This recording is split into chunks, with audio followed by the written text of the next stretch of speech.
Nemesis. Meanwhile, a few days previous, Fredrick had taken some long overdue leave from the secret tow center to travel and broaden his mind, if not his stomach, finding himself among the prodigious Inca ruins with the likes of Indiana Jones, perusing ancient glyphs and drinking in the scenery. Back at his hotel, while napping and dreaming in his comfy poolside lounge chair, Fredrick chanced to pick up upon several whirlpooling premonitions that had eddied back into a small vortex of the future past remembered in a vision. One such concerned a critical and crucial clue concerning his insight of the theory of separation of fundamentals versus unification, the natural inclination, but one that was standing still, that led him onward to thoughts about some relevance of his old and nearly forgotten papers still back at his abandoned apartment condo complex. Another, more of a nightmare, showed mushroom clouds. The third, somehow related to the first, was of some general danger lurking about his vacated residence. Fredrick was torn, but he needed those documents back for the tow center to refine the theory of everything in time to prevent the flooding of the earth, for now both of the ice caps were 1/3 melted and gone. On the spur of the moment, Fredrick flew to Northern California, carrying only his emergency bag. Much of Southern California had been ablaze for months now, and recently, a cyclone had killed 150,000 people in Myanmar, and earthquakes had sown in many more in China, as well as did a record number of tornadoes that had swept across the central United States. He waded through the haze of a city that still bustled, even in its wee hours, entering his old complex without much ado, having noted no one about at the rear, and headed for his storage locker near the laundry room, for this is where he kept his vault of information, not trusting it to his apartment or to the internet. It was all there. He sorted out the important papers and was off, a faint scent of gas quickening his pace away from the danger zone. Fredrick soon lost himself, for concealment, in a mini crowd of drunks waltzing down the street, catching a dim vision of a vaguely familiar face quite a ways behind, one that he couldn't quite place. All were startled to hear an explosion about 2 blocks behind, Fredrick noting that it had centered on his apartment. Something was certainly not right about this night, but how? Who?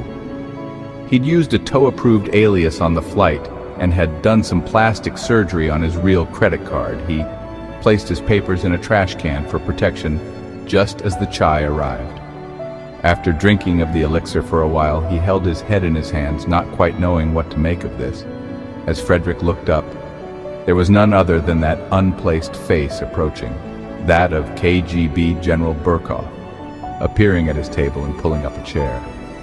The general bore a look of astonishment, and that was probably all that would give Fredrick a few more seconds of life. To be taken defenseless and unaware like this, even by some fluke, after all his training, Fredrick thought. But other, deeper wheels had already been turning. Was the train ride enjoyable, General? Not yet, for my precious golden train is now at the bottom of a mine shaft. It would have been a fitting memorial for you, General. Fredrick goaded as he lowered the table flap, the poisoned dart winging its revenge into it and sticking there. Fredrick quickly pushed the table into the general, sliding it and him, pinning him to a wall. But the general was a sturdy man and pushed back hard. So Fredrick tilted his end upwards and retrieved the dart, sticking it to the KGB man. By now, everyone had run out, and so Fredrick headed for the kitchen, pulling the trash bag out of its can along the way. He put on a chef's hat and whites and went out the back, picking out his old papers and even taking the time to dump the trash into the dumpster, then went back into the kitchen to grab some tasty pastry. An astute investigator might eventually link Fredrick's apartment fire to the killing of a foreign spy 10 minutes later nearby. But all that any satellite video would show would be a cook emptying the trash and going back to work. And then perhaps that same cook or another going home where he could be interviewed later.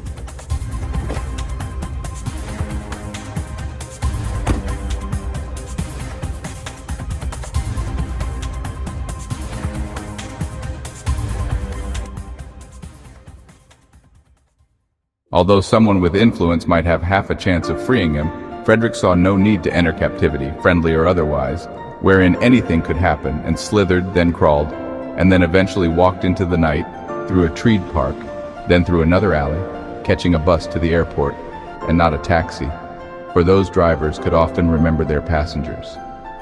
He would make a report when he got where he was going or along the way, and it would trickle down to the locals to exonerate him.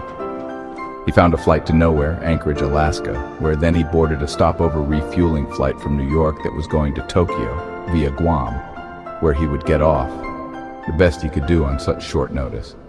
Fredrick relaxed and began to sort it all out. Could there have been some kind of signal attached to his locker? No, for it was unlabeled, and it was not the area that had blown up first. They'd thought him to be in his apartment. What was Burkov doing near the cafe? Probably oversight for his mission of retribution, and he had been astonished to see Fredrick alive. Did they still want the tow information from him?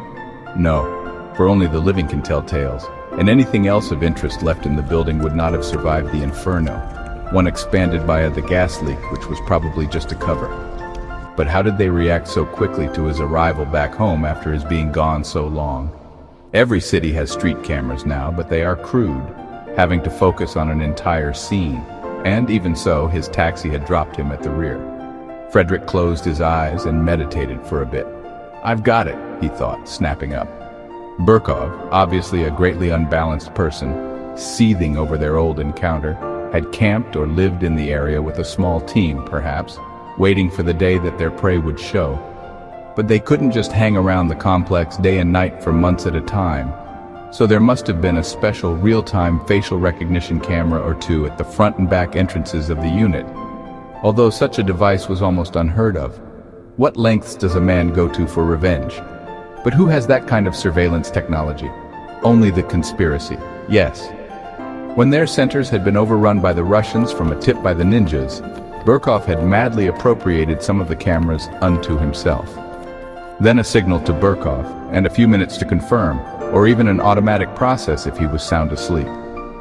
Fredrick dozed, finally at peace. A few hours later, the pilot announced that Guam was closed to air traffic, and so they were diverting to Hawaii. What? Thought Fredrick, although that was his ultimate destination. Guam can't close, for most of these great circle flights need it for refueling, but it's also a large U.S. military base. 20 minutes later, Fredrick noted an arc in the night sky that led back down to the ocean. It could only be a submarine launching a nuclear missile, for he'd already dreamt of its effects the day before.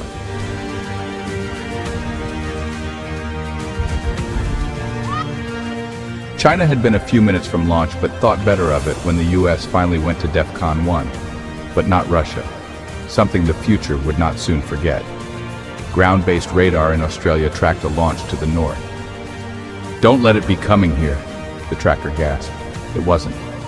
When Islamabad went up in a chain reaction, along with 11 other suspected large cities harboring terrorists, Pakistan launched on India, the only country they could reach, but who was also their old enemy for disputing their vision of the afterlife. However, India was ready and intercepted all, then countered, and soon Pakistan was no more, as well as the mountainous region between it and Afghanistan, it being destroyed now twice over since the US had hit it as well. Meanwhile, Israel destroyed the beginnings of yet another Syrian nuclear site, as well as all of those in Iran. Silence followed by a relative peace. The Mayan calendar had near ended, but not yet the world. Homo sapiens would likely continue, perhaps colonizing space someday, before he died off on Earth. As Fredrick deplaned at Honolulu International on the reef runway, crowded with jets without gates, and an Egyptian girl who had become very dear to him waved him toward a black helicopter. They were soon off to the bunkers of Niihau. A week or two later, a mini-nuclear winter arrived and began to restore some of the lost ice shelves. That was indeed close to a prophecy that nobody, rest his soul, had run into while lost in waves of time displacement on the CMBR trip. Perhaps some future things have already happened, destined, but only in some general form or direction. Back at the tow center, they plugged in Fredrick's updated formulas. The simulation would take about a month, so Fredrick and his sweetheart took off to roam the island of paradise. They sat on the beach at the eastern shore of Oahu, where the road ended and turned to dirt before going off into the ocean, due to the rock protrusions. A familiar form beyond them sat in the sand and stared out to sea into the twilight, and so they ventured near. Good evening, young Master Fredrick. Hail to you, Grandmaster West. What brings you here? Well, I am here because of you, and you because of me. How so? Well, here is a paper on which I've written what I was going to say next. So, tell me then, what it says before you open it. It will say, as you would have said, Fredrick, as you know, I've been busy lately with the nuclear crisis, but that's settled now, and so I've taken some time off myself, but I haven't forgotten you. I've read your complete and very detailed report and would ascribe to it the fact that you went alone to spare any harm to others, and also, most significantly, because you knew yourself to be invincible in this mission, for you had seen yourself alive in the premonition of the future that had you testing your new formulas at the tow center. Amazing. Look to the paper now. It is nearly word for word. Will the tests have a positive result? Did you see that? Yes, indeed they will, Ed. There is much more between heaven and earth than meets the eye.